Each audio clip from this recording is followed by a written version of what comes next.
Kovai counter mills பகுதியில் உள்ள கொங்குநாடு கலை மற்றும் அறிவியல் கல்லூரியில் நடைபெறும் 3 நாள் பயிலரங்கத்தின் துவக்க விழா நிகழ்ச்சி நடைபெற்றது. கோவை கவுண்டர் மில்ஸ் பகுதியில் உள்ள கொங்குநாடு கலை அறிவியல் கல்லூரியில் CRI, SPR மற்றும் CAS 9 தொழில்நுட்பம் என்னும் 21ஆம் நூற்றாண்டின் ஆரோக்கியம் மற்றும் சுற்றுச்சூழல் நிலைத்தன்மையின் ஒரு பரிபாலனம் என்னும் தலைப்பில் 3 நாட்கள் நடைபெறும் சர்வதேச பயிலரங்கம் தொடங்கியது.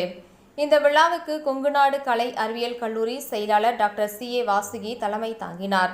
விழாவிற்கு வந்திருந்த அனைவரையும் கல்லூரியின் பேராசிரியர் விஷ்ணுபிரியா வரவேற்று பேசினார்.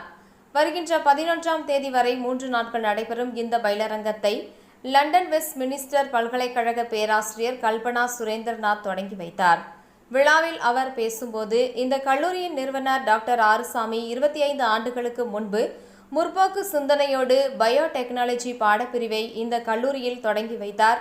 நான் இந்த உயர்ந்த நிலைக்கு வர காரணம், இங்கு இந்த பாடப்பிரிவை எடுத்து படித்ததன் பலனாக இந்த உயர்ந்த நிலைக்கு வந்துள்ளேன். அதற்காக நிறுவனர் டாக்டர் ஆறுசாமியை பாராட்ட வேண்டும். அதேபோன்று இங்கு பயிலும் மாணவ மாணவிகள் இந்த வாய்ப்பை நன்கு பயன்படுத்திக் கொள்ள வேண்டும் என்று தெரிவித்தார். இறுதியாக கல்லூரியின் முதல்வர் வி. சங்கீதா அனைவருக்கும் நன்றிகளை கூறினார்.